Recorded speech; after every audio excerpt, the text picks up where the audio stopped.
Hello everyone, I am Monica. Today I will start class 8 mathematics chapter 9 exercise 9.7. Okay अब देखो, अब आपका जैसे क्वेश्चन नंबर 11 किया आपने, वैसे ये आपका क्वेश्चन 12, 13 एंड देन 14. बस 14 में क्या है, उसमें जो आइडेंटिटी है वो चेंज हो जाएगी. अभी प्लस का आप यूज कर रहे थे, अभी क्या हो जाएगा, माइनस का हो जाएगा. ठीक है. And then question number 15 I will discuss here question 16 right now. And then जैसे देखो क्वेश्चन 12 में देखो आपका कुछ नहीं है, √3 लिखा हुआ है. तो जब आप सपोज कहीं पे भी √3 स्क्वायर आता है, ठीक है, तो इसका मतलब क्या है, 2 टाइम्स √3 का मल्टीप्लीकेशन. ठीक है, तो √3 इंटू √3 होता है 3. ठीक है, ना कि √9. ठीक है, √9 ही होता है और इसका रूट लेंगे तो कितना आ जाता है, 3 आता है. ठीक है, डायरेक्ट 3 लिख सकते हैं इसको. ठीक, और अगर क्यूब हुआ तो विच मीन्स दैट √3 क्यूब. अब इसका मतलब क्या है, √3 इंटू √3 इंटू √3. ठीक है, मतलब ये मल्टीप्लाई हो गया तो क्या हो गया, 3 एंड देन √3. अब आप कर लोगे. ठीक है, अब आपको प्रॉब्लम नहीं होनी चाहिए. ठीक, रूट में वैल्यू दी थी इसलिए मैंने बताया आपको. अब देन देखो क्वेश्चन 16 देखो, इसमें कुछ नहीं करना है, आपको एक इक्वेशन दी हुई है. ठीक है, एक इक्वेशन दी हुई है एंड देन उसमें x और y की वैल्यू को आपको पुट करना है. ठीक, x इज इक्वल टू कितना पुट करना है, 2, y इज इक्वल टू -1.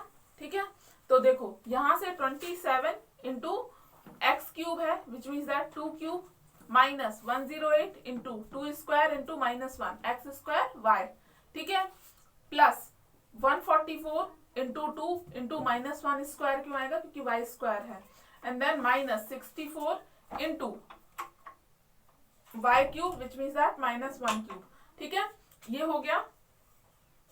अब देखो ध्यान से 27 2 cube which means that 2 into 2 into 2. ठीक है, इसको एक्सपांड कर दिया, सिंपल. एंड देन यहां से मैंने क्या किया, -1 का मल्टीप्लाई होगा तो क्या आएगा, नंबर्स तो सेम रहेंगे, बस माइनस माइनस क्या हो गया, प्लस हो गया. 108 इंटू 2 इंटू 2. ठीक है, plus.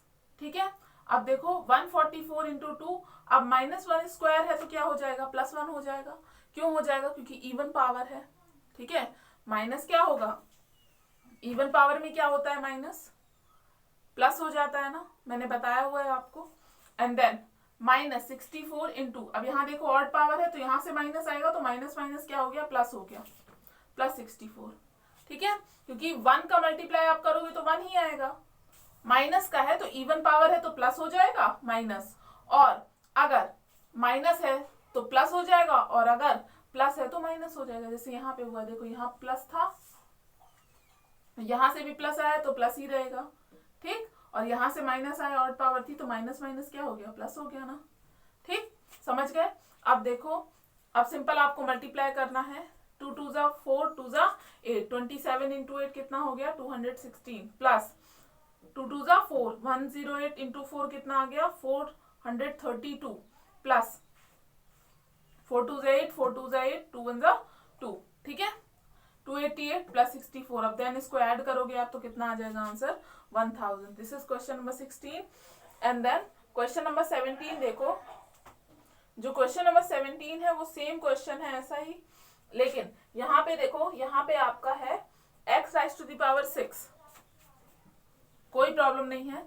x rise to the power 6 लिखा हुआ है और x is equal to 2 given है इसमें भी, ये which means that 2 rise to the power 6. ठीक है, अब 2 राइज टू द पावर 6 का मीनिंग क्या है, 2 का 6 टाइम मल्टीप्लाई, 2 का 6 में नहीं, 6 टाइम मल्टीप्लाई.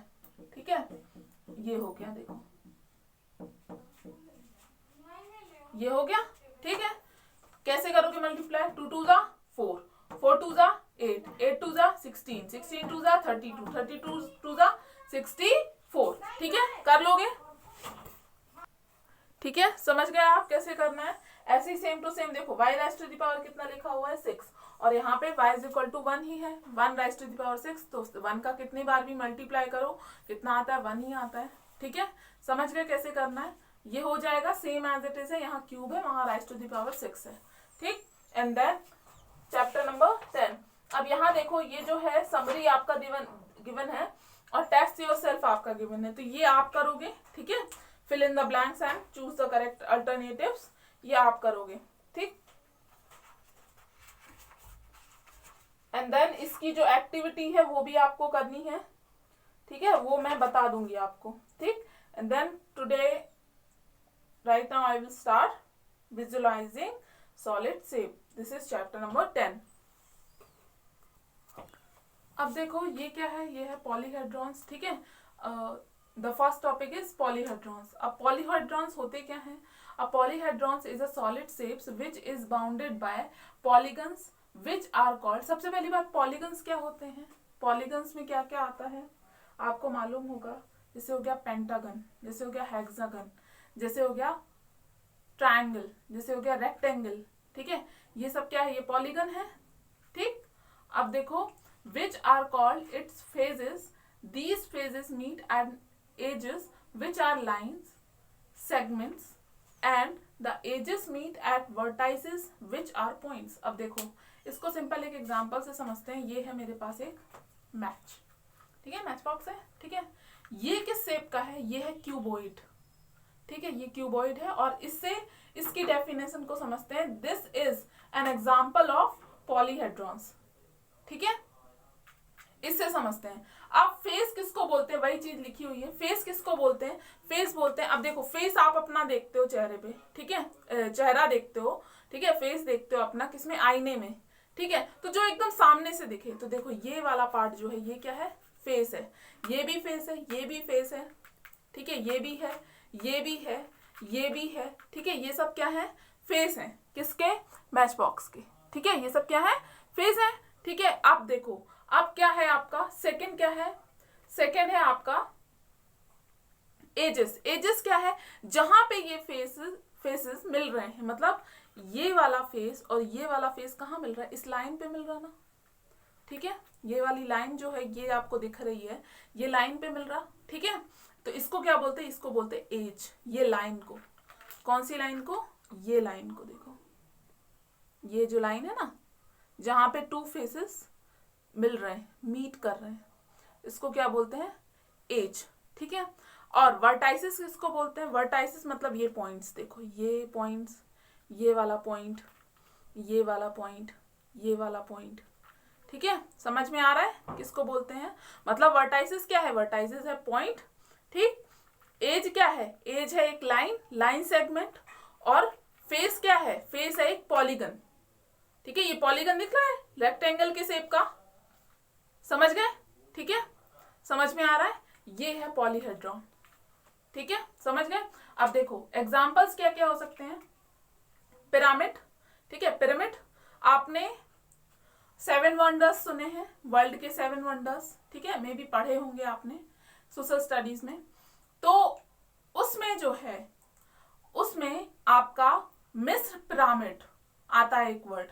तो पिरामिड जो है, ठीक है, पिरामिड जो है वो किस शेप का होता है? वो होता है रेक्टेंगल शेप का। लेकिन ये रेक्टेंगल से मिलके बना होता है, यानी कि more than 1 rectangles are involved in pyramid, ठीक है, जैसा कि आपको यहाँ दिख रहा है। ये समझ में नहीं आ रहा होगा आपको। इसमें देखो, इसमें यहाँ पे क्या है?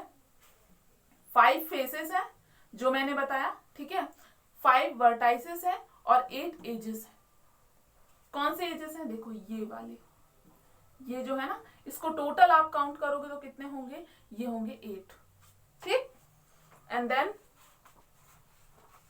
ठीक है, और देखो क्यूबॉइड, क्यूबॉइड का एग्जांपल मैंने आपको बता दिया, ठीक है। ये मैच बॉक्स जो मैंने बताया था ये क्या है? ये क्यूबॉइड है, ठीक, समझ में आया, ठीक है।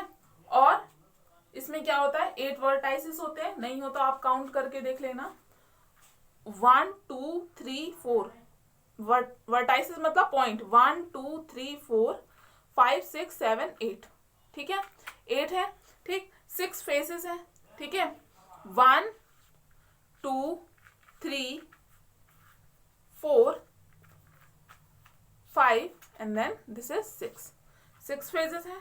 12 एजेस है, 12 मतलब 1 2 3 4, इस टाइप से। ये लाइंस कितनी है? 12 है, ठीक है। अब देखो ये एक और एग्जाम्पल है, ठीक है, इसका। ये है ट्रायंगुलर प्रिज्म। अब देखो पिरामिड और प्रिज्म में क्या डिफरेंस होता है। अगर आप मार्केट में जाओगे ना, आप बोलोगे प्रिज्म दे दीजिए मुझे, तो वो इजीली दे देंगे। क्यों? क्योंकि ये न्यूटन्स लॉ ऑफ लाइट में यूज होता है। न्यूटन्स लॉ ऑफ लाइट क्या है, ये आप शायद पढ़ चुके हो या फिर पढ़ोगे। क्या होता है कि जब आप प्रिज्म से सनलाइट में प्रिज्म को रखते हो तो वो 7 कलर्स में डिवाइड हो जाता है। सनलाइट तो एक ही थी, मतलब 7 कलर्स में। जैसे कि यहाँ पे आपने प्रिज्म रखा, ठीक है, ये प्रिज्म है आपने, तो यहाँ पे अगर जब सनलाइट पड़ेगी ना तो ये 7 कलर्स में डिवाइड हो जाएगा। ठीक, आपको इसलिए बता रही हूँ क्योंकि आप शायद पढ़ोगे या फिर पढ़ चुके होगे साइंस में ये। ठीक है, ये किसने बताया था? ये न्यूटन्स ने बताया था। इसका एग्जैक्ट नेम मुझे नहीं याद आ रहा है, लेकिन ये न्यूटन्स ने बताया था कि जब आप सनलाइट इस पे डालोगे, मुझे प्रैक्टिकल याद है क्योंकि मैंने प्रैक्टिकल किया है। ठीक है, तो प्रिज्म पे डालोगे तो ये 7 कलर्स में डिवाइड हो जाएगा। मतलब क्या है? मतलब ये है कि जो सनलाइट है वो एक कलर से नहीं बल्कि 7 कलर्स से मिलके बनी है। क्यों बताया मैंने ये? क्योंकि प्रिज्म और पिरामिड में डिफरेंस करना बहुत इंपॉर्टेंट है। क्यों इंपॉर्टेंट है? प्रिज्म जो होता है, प्रिज्म देखो यहाँ पे मैंने क्या बताया, यहाँ पे मैंने एक सिंपल लिया है, ठीक है, मेरे पास है नहीं प्रिज्म, लेकिन यहाँ पे अगर आप बनाओगे ना तो ये मतलब क्या होता है, यहाँ पे जैसे ट्रायंगुलर प्रिज्म है तो इसमें 3 वर्टाइसेस होंगे, जैसे 1 2 3, ऐसे ही सेम एज इट इज नीचे होगा। ठीक है, ये ऐसे सेम एज इट इज ऊपर होगा, लेकिन ये क्या होगा, ये है क्या, प्रिज्म। लेकिन अगर मैं पिरामिड की बात करूं तो ये होगा ट्रायंगुलर शेप में, यानी कि ऊपर केवल एक ही वर्टाइस होगा। ठीक है, और आपका जो फेसेस हैं और जो एजेस हैं वो उसी वर्टाइस पे आके मिलेंगी, लेकिन प्रिज्म में ऐसा नहीं होता है। ठीक है, यानी कि देखो जैसे कि ये ऐसा शेप होगा, मतलब ऊपर भी फ्लैट और नीचे भी फ्लैट प्रिज्म में। ठीक है, और जो आपका पिरामिड है वो ट्रायंगुलर शेप का होगा। ठीक है, समझ गए? ठीक, अब इसमें ट्रायंगुलर प्रिज्म में कितना होता है, बहुत सारे शेप आते हैं प्रिज्म के। ट्रायंगुलर प्रिज्म लिया है, यानी कि यहाँ पे क्या होंगे, 9 एजेस होंगे, ठीक है, 5 फेसेस होंगे और 6 वर्टाइसेस होंगे। ये आपको लर्न करना पड़ेगा, या फिर प्रैक्टिकली जैसे मैंने क्यूबॉइड का बताया है, तो आपके यहाँ कुछ भी हो तो उसको उठाओ, उसको देखो, जो प्रिज्म जैसे मैंने शेप बताया आपको वैसे शेप को देख देख के इसको लर्न करो, ये बहुत इंपॉर्टेंट है। ठीक है, कि कितने एजेस, कितने फेस, कितने vertices, fill in the blanks में आ सकता है, आपको मैच द कॉलम में आ सकता है। ठीक है, तो इसलिए आप इसको लर्न करो। और आप सोचोगे 8th हो गया और ये खत्म, नहीं होगा खत्म, 9th 10th में भी है ये। ठीक है, समझ गए? आप देखो ये मेरे पास एक पॉन्ड्स पाउडर की डिब्बी है, ठीक है, डिब्बा है, तो ये किस शेप में है, ये है सिलेंड्रिकल शेप में। ठीक है, मतलब ये पॉलीगन से मिलके नहीं बनाना, नहीं बनाना ये पॉलीगन से मिलके, तो ये पॉलीहेड्रॉन नहीं है। ठीक है, जो पॉलीगन से मिलके बनेंगे उसी शेप को हम क्या बोलेंगे, पॉलीहेड्रॉन्स बोलेंगे। जैसे स्फीयर हो गया, स्फीयर यानी जैसे आपका फुटबॉल, ठीक है, वो क्या है, उसमें स्फीयर है। अब एक बात बताओ, आपका सर्किल और स्फीयर में डिफरेंस क्या होता है? कोई डिफरेंस नहीं है, इसमें लेंथ और विड्थ होता है जो आप बोर्ड पे बनाते हो, यानी ये 2D है, और इसी का अगर आपने हाइट भी कर दी, मतलब ये पूरा हाइट भी कर दिया, जैसे आपका फुटबॉल है वो 3D में है, तो वो क्या है, वो है स्फीयर। ठीक है, समझ गए? सिलेंडर मतलब बता दिया मैंने, ये सिलेंडर है, सिलेंडर देखो ऐसा बनता है, ऐसा सिलेंडर ये, ठीक है, और अच्छे से बना सकते हो आप। ठीक है, इस शेप में होगा, ये है क्या है, सिलेंडर। ये भी नहीं होगा, ठीक है, क्यों नहीं होगा बता दिया, क्योंकि ये पॉलीगन से मिलके नहीं बना है। ठीक, इसलिए ये पॉलीहेड्रॉन्स नहीं है। अब देखो कोन, कोन तो आपने सबने देखी है, कोन भी नहीं होती है क्या, पॉलीहेड्रॉन्स।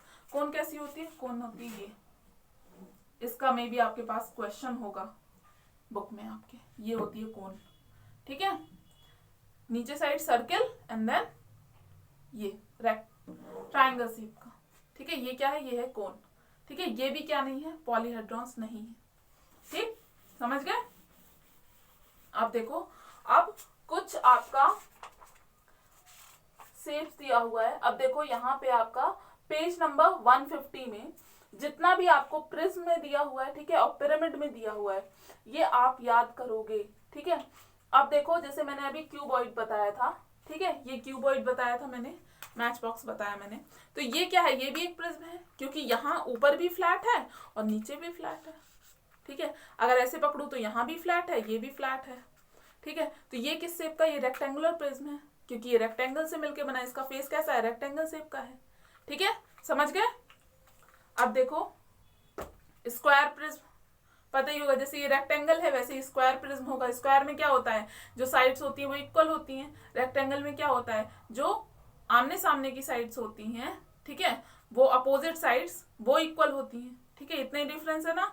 तो स्क्वायर प्रिज्म होगा आपका, रेक्टेंगुलर प्रिज्म हो सकता है आपका, ट्रायंगुलर प्रिज्म मैंने बता ही दिया आपको। ठीक है, जो ट्रायंगल ऊपर नीचे ट्रायंगल होंगे। ठीक है, और क्यूब हो सकता है, क्यूब भी क्या है, एक ये प्रिज्म है। ठीक, और अगर मैं पेंटागोनल प्रिज्म की बात करूं तो पेंटागोनल में क्या होगा, पेंटागन होगा ऊपर। ठीक है, कैसा शेप, ये है पेंटागन। पेंटागन मतलब जिसमें 5 साइड्स हो, 1 2 3 4 5, 5 साइड से मिलके बना हुआ पेंटागन, 6 साइड से मिलके बना हुआ हेक्सागन। ठीक है, अब देखो ऐसा ही शेप कैसा होगा, नीचे होगा, ठीक, कुछ इस टाइप का। ठीक है, और ये आपने करस्पॉन्डिंग अटैच करना है। ठीक, ये देखो ये है क्या, पेंटागोनल प्रिज्म। ठीक, अब देखो और क्या होता है, सिलेंड्रिकल प्रिज्म। ठीक, सिलेंड्रिकल प्रिज्म मतलब सिलेंडर भी एक तरह का प्रिज्म है। ठीक है, मैं पॉलीहेड्रॉन्स की बात नहीं कर रही हूँ, मैं प्रिज्म की बात कर रही हूँ। ठीक, डिफरेंस समझना उसमें।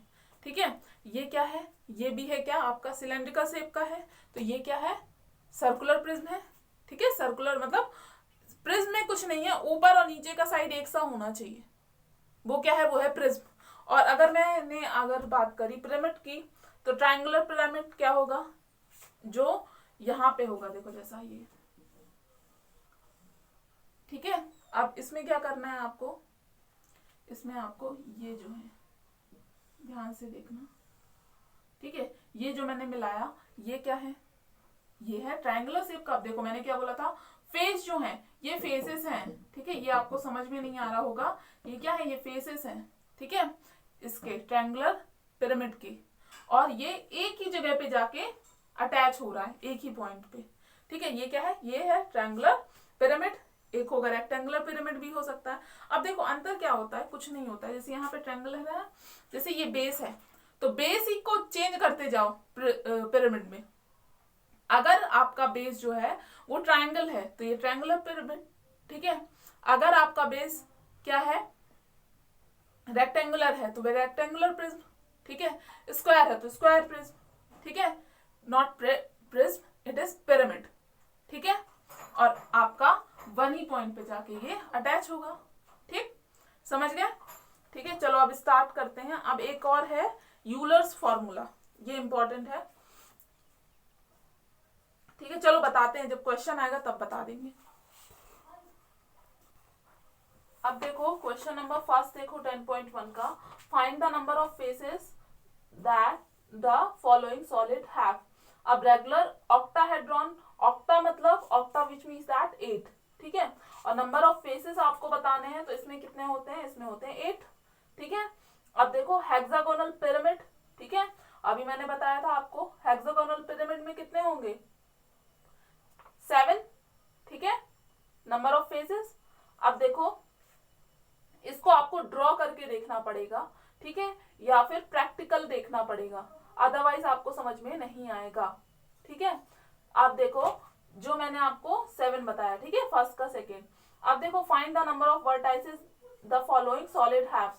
पेंटागोनल पिरामिड कितना होगा, 6 होंगे इसमें। ठीक है, कैसे होंगे पेंटागोनल पिरामिड में, जो बेस होगा वो क्या होगा, वो होगा पेंटागन।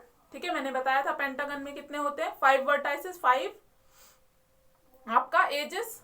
ठीक है, अब आपको समझ में नहीं आ रहा, 5 साइड्स बोलते हैं उसको। ठीक है, पेंटागन में तो 5 ये हो गए, और देन एक जो आपका ऊपर साइड होगा जहां पे जितने भी फेस है वहां पे अटैच होंगे। ठीक है, तो कितने वर्टाइसेस, 6 वर्टाइसेस। ठीक है, हेक्सागोनल प्रिज्म में कितने होंगे, वो होंगे 12। ठीक है, क्यों, 6 बेस में और 6 आपका अपर साइड में। ठीक है, तो कितना हो गया, 6 + 6 12। अब देखो क्वेश्चन थर्ड देखो, how many edges does each of the following solid have. Cone, cone में होता है 1। ठीक है, एक ही होता है इसमें एज। ठीक है, अब देखो ऑक्टागोनल प्रिज्म में कितना एज होता है, 24। ठीक, अब देखो, अब यूलर्स फॉर्मूला पे आते हैं, ठीक है, क्वेश्चन 4 के लिए। अब देखो यहाँ पे मैंने यूलर्स फॉर्मूला लिखा है, ठीक है। यूलर्स फॉर्मूला दिया किसने था, ये दिया था लियोनार्ड यूलर ने। कब दिया था, 707 to 783, ये इनका मतलब पीरियड है, ठीक है, लियोनार्ड यूलर का। ठीक, अब देखो इन्होंने डिस्कवर किया था ये फॉर्मूला, ठीक है। ये क्या बताता है, relationship between the faces, vertices and edges, ठीक है, इन तीनों में रिलेशन बताता है। अब देखो यहाँ पे f क्या है, f plus B is equal to E plus two, यही क्या है, यूलर्स फॉर्मूला है, ठीक है। अब यहाँ पे नंबर ऑफ फेजेस कितने, क्या है, f, v क्या है, नंबर ऑफ वर्टाइसेस, e क्या है, नंबर ऑफ एजेस, ठीक है। अब क्वेश्चन 5 देखो, यहाँ पे ये याद रखना, जब आप टेबल बनाओगे ना, टेबल करोगे, वो आप ही करोगे टेबल, ठीक है, इसलिए मैं यूलर्स फॉर्मूला आपको समझा रही हूँ कि आपको क्या करना है कि जो f प्लस v है, मतलब फेजेस और वर्टाइसेस है, अगर उसका सम करते हो आप, तो वो इक्वल होगा किसके, नंबर ऑफ एजेस प्लस 2 के, ठीक। अब यहां से देखो क्वेश्चन 5 में है आपका, if a polyhedron has 6 phases, 6 faces है, मतलब f की वैल्यू कितनी है, 6, एंड 8 वर्टाइसेस, 8 वर्टाइसेस है, ठीक है, v की वैल्यू कितनी है, 8, how many edges does it have, edges की वैल्यू आपको फाइंड आउट करनी है, ठीक है। Edges is equal to question mark. अब ये वाला फॉर्मूला आपने अप्लाई कर देना, ये तो बहुत ही इजी हो गया, ठीक है। e प्लस 2, कैलकुलेशन आपको करना है simple, 6 plus 8 is equal to e plus 2, 14, and then plus 2 minus 2 हो जाएगा, इज इक्वल टू e, ठीक है, कितना आ गया, 12, ठीक है, यानी एजेस की वैल्यू कितनी हो गई, 12, ठीक है, समझ में आ गया, ठीक। ये क्या है, ये इनटू नहीं है, ये प्लस है, ठीक, समझ गए कैसे आपको फाइंड आउट करना है। Same as it is question 6 है, इसमें क्या फाइंड आउट करना है, 24 एजेस दिया हुआ है, यानी ई की वैल्यू है आपकी 24, ठीक है, और आपका गिवन है पॉलीहेड्रॉन में 16 वर्टाइसेस, वी की वैल्यू है 16, ठीक है। तो आपको फाइंड आउट क्या करना है, एफ, ठीक, how many phases, yes, F आपको फाइंड आउट करना है, ठीक। अब यहां से आपने क्या करना है, वैल्यूज पुट कर देनी है, एफ एफ ही रहेगा क्योंकि इसकी वैल्यू फाइंड आउट करनी है, प्लस वी कितना है, 16 is equal to E is equal to 24 plus 2, ठीक। अब f की वैल्यू कितनी हो जाएगी आपकी, f plus 16 is equal to 26, f is equal to 26 minus 16, कितना आ जाएगा, 6, नॉट 6, इट इज 10, ठीक है। नंबर ऑफ फेजेस कितना हो गया, 10, ठीक, समझ गए। And then so exercise 10.2 I will discuss in the next class. अब देखो क्वेश्चन 4 जो है वो आप कर लेना, क्योंकि वो इजी भी है और दूसरी बात है वो टेबल फॉर्म में है, ठीक है, इस वजह से मैं बोल रही हूँ आपको। और अगर आपको उसमें प्रॉब्लम होती है तो फिर मुझे बता देना, कुछ नहीं करना है, ये टेबल इसलिए आपको गिवन है क्योंकि आप इसको प्रूव कर सको, ठीक है। क्या आएगा, f plus B is equal to होगा e प्लस 2, दोनों ही नंबर सेम आएंगे, इस वजह से वो आपको गिवन है, ठीक है। यूलर्स फॉर्मूले को आपको प्रूव करना है, इस वजह से गिवन है आपको, तो वो आप कर लेना, ठीक है। I will discuss 10.2 in the next class. This is the end of the class. Thank you.